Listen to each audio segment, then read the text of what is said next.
It's your lucky day, ililipat ng ibang time slot pag bumalik na ang It's Showtime.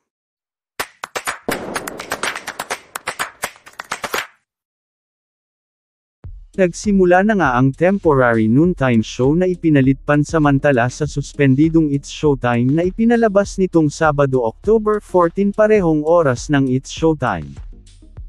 Nagtrending at pinag-usapan sa Twitter o sa X ang pilot episode nito.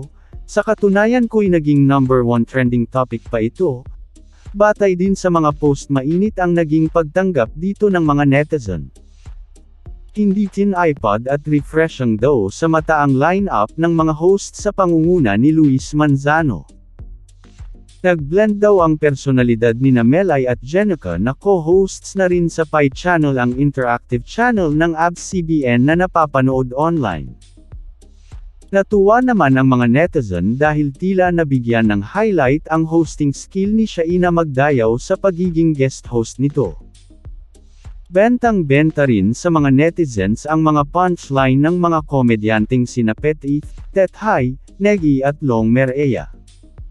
Aliw na aliw at patok sa panlasa ng mga netizens ang bagong game show na ito handog ng ABS-CBN.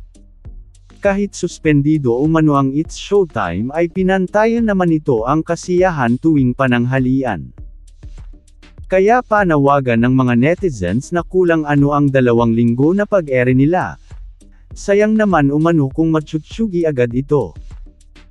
Panawagan naman nila sa ABS-CBN, baka pwedeng gawin umano itong pre-noontime show at itapat sa TikTok ng GMA Network at magiging kabak-tabak ng It's Showtime.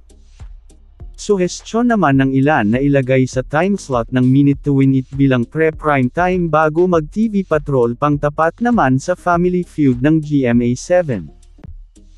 Kaya naman inaasahan ng mga netizens na pagbibigyan ng ABS-CBN ang hinihiling sa kanila ng mga madlang people.